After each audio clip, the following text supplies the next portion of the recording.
What's going on, everybody? Welcome back to Pokemon Unbound 2.0 Insane. Today we're going to take on our dear rival here, who is named Gucci, of course. On our way to ascend up to Crystal Peak, we are stopped in our tracks by Gucci, who demands to battle. So without further ado, let's get right to it. This was a tough one, guys. Gucci has improved drastically since last time we fought him, but so have we. Rival Gucci is going to lead with Mamoswine as we send out the one and only Aegislash. Aegislash being an absolute monster for us last battle against Tessie, so you know we had to bring him. Now, Mamoswine always goes for Stealth Rock's turn 1, so this is going to give us a great opportunity to get an attack off. Aegislash transforms into his Blade Stance, drastically increasing his attack power, and we fire off the Iron Head. This is going to hit Mamoswine for huge super effective damage, but unfortunately, he is holding the Focus Sash. This may seem like an easy play here, just to click Shadow Sneak and finish him off, but Mamoswine has a priority move as well.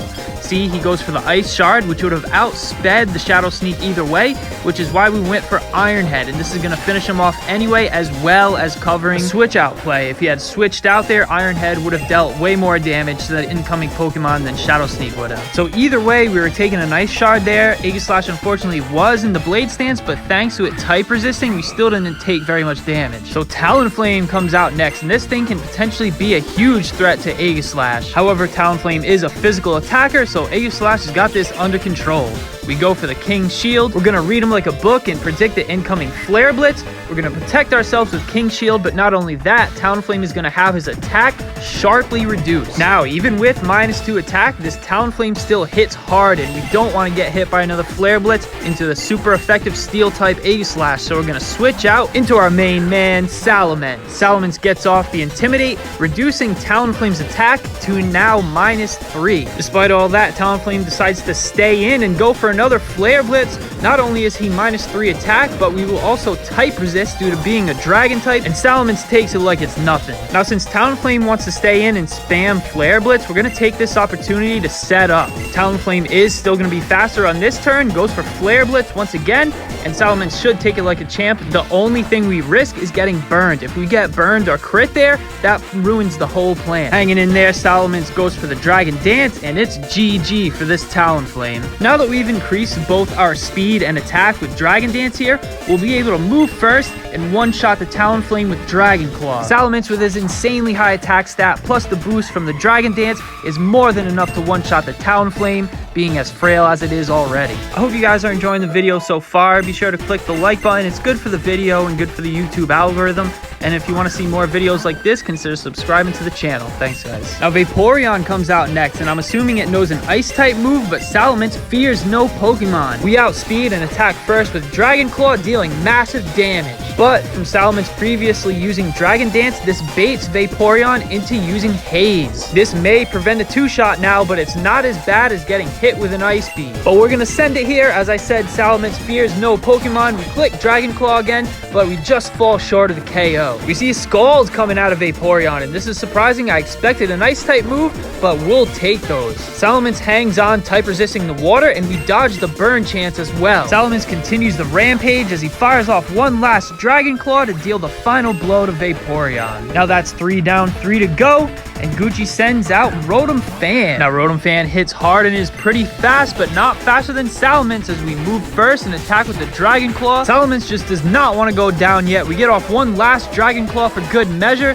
but ultimately get taken out by the Dark Pulse. Salamence had a great run there, but he is only one Pokemon after all. He can't do it all himself, so we send out Weavile to help get the job done. Weavile is pretty fast here, but Rotom Fan is fast as well, so just in case, we're going to go for the priority move, Ice Shard, but rival Gucci switches out into Tyranitar. Our rival's ace, Tyranitar, enters the battlefield, whipping up a Sandstorm, and is now going to take the Ice Shard in place of Rotom, and is going to type resist and not take very much damage at all. A turn of Sandstorm goes by. Tyranitar will be fine, but Weavile will take a bit of damage after taking the damage from the Stealth Rocks as well. Weavile's not scared. We've got something in store for Tyranitar here. But first, it's gonna go ahead and Mega Evolve. That's right, our rival has Mega Tyranitar. Definitely pretty scary, a pseudo-legendary Mega Evolution. But the bigger they are, the harder they fall, you know what they say. But here we go, Weavile surrounds itself with the Z power, activating the Iceum Z. We hit him with the Sub-Zero Slammer. We got Mega Evolution versus Z moves, and let's see if this Tyranitar can take a hit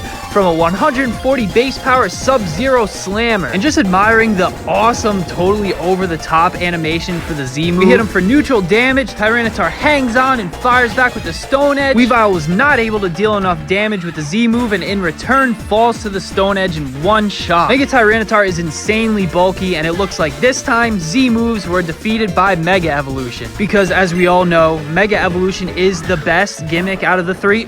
Next, we're going to send out the OG Feraligatr. Take a bit of Stealth Rocks damage, but that's fine. Feraligatr is pretty fast, and we outspeed and moves first with Waterfall. It's going to be super effective and enough to take down the Mega Tyranitar. Like I said, the bigger they are, the harder they fall, and Feraligatr has a huge attack stat, also having the ability Sheer Force, which increases his attack even more at the expense of losing secondary effects. Like Waterfall no longer has the ability to flinch, but that's alright because it dealt enough damage to take it out. Our rival sends out Haxorus next, one of the coolest, if not the coolest dragon Pokemon in my opinion. It moves first and goes for Outrage, but Feraligatr is tanky enough to hold on with just 9 HP and fire back with the Ice Punch, dealing huge super effective damage boosted by the Sheer Force ability, but it's still not enough to take out the Haxorus in one shot. And we go down to Sandstorm damage, and you might have been thinking it would have been the right play to go for a Dragon Dance on that first turn, take the hit, and then move first on the next turn and be able to one-shot with Ice Punch. But because of the Sandstorm, that would not have been possible. Things are not looking too good for Haxorus here as we send out Aegislash. Now Haxorus is locked into Outrage, and the sweaty play here would have been to go for King's Shield, but I was fairly confident that Aegislash could take the hit just fine, transform into the Blade Stance, and then retaliate with Iron Head. Aegislash coming off a hard carry that previous battle versus Tessie, coming through for us once again and getting the job done. Taking down our rivals' Pokemon one by one, but it's not quite over yet as we've still got Rotom to deal with. Now this could actually get messy if we're not careful. Rotom outspeeds my entire team, so we try to get the job done and finish it off with a Shadow Sneak, but it's not quite enough as Rotom hangs on with just a sliver. Fires back with the Thunderbolt as Aegislash is in his vulnerable blade form and gets taken down in one shot. But despite the rest of my Pokemon being slower, I've still got one more trick up my sleeve that I've been dying to show you guys. That's right, folks. Shiny Incineroar. And guess what? He's got Intimidate. As soon as I got this Shiny Incineroar, I knew that it was worth it to use the Dream Mist on him to get the Intimidate ability. And not only that, but we've got the Egg move Fake Out, allowing us to attack first and land the finishing blow on Rotom. And there you have it, folks. Rival Gucci, GG. But yeah, guys, I used to kind of regret not playing sandbox mode with all the extra hassle of having to breed for egg moves and IVs and EV train and all that stuff. But playing on non-sandbox mode and having to use the Dream Mist as a limited resource, breeding to get the egg move I wanted, and then switching it over to the Incineroar that was shiny, it makes the effort all feel worth it and much more rewarding. Let me know your thoughts in the comments, and as always, thanks for watching and see you next time.